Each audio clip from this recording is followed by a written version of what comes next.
Hello viewers, welcome to a new video. তো এই ভিডিওর মাধ্যমে আলোচনা করব সিআইএসএফ এর তরফ থেকে অফিসিয়াল নোটিফিকেশান জারি হয়েছে একটি নতুন ভ্যাকেন্সির। তো এই ভ্যাকেন্সির যে এলিজিবিলিটি ক্রাইটেরিয়া রয়েছে, কি এডুকেশন কোয়ালিফিকেশান রয়েছে, তোমার এজ লিমিট কত রয়েছে সমস্ত, এবং এই অ্যাপ্লিকেশানটি সাবমিট করার জন্য যে সমস্ত ইম্পর্টেন্ট ডেট রয়েছে সেই সমস্ত ব্যাপারে সমস্ত কিছু আলোচনা করব। তো এই ভিডিওটি তুমি শেষ পর্যন্ত দেখো এবং এই চ্যানেলে নতুন হয়ে থাকলে অবশ্যই চ্যানেলটি সাবস্ক্রাইব করে বেল আইকনটি অলে সেট করে রাখো।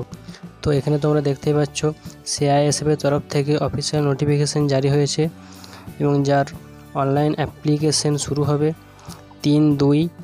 এখানে দেখতে পাচ্ছ 3/2/2025 থেকে 4/3/2025 পর্যন্ত এর অনলাইন অ্যাপ্লিকেশান চলবে। এবং টোটাল যে ভ্যাকেন্সি রয়েছে বন্ধুরা, এখানে টোটাল ভ্যাকেন্সি রয়েছে মোট 1124টি ভ্যাকেন্সি আছে। যে সিলেকশন প্রসেস রয়েছে সেটা দেখতে পাচ্ছি, প্রথমে পিইটি বা পিএইচটি হবে, দেন ডকুমেন্টেশন অ্যান্ড ট্রেড টেস্ট হবে, আফটার দ্যাট রিটেন এক্সামিনেশন হবে এবং সব শেষে মেডিকেল এক্সামিনেশন হবে।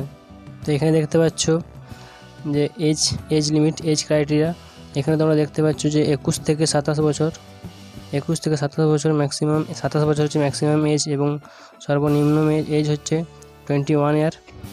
এবং এখানে এজ রিল্যাক্সেশন পেয়ে যাচ্ছ এসসি/এসটি ক্যান্ডিডেটরা 5 বছর এবং ওবিসি ক্যান্ডিডেটরা 3 বছরের এজ রিল্যাক্সেশন পেয়ে যাবে। এবং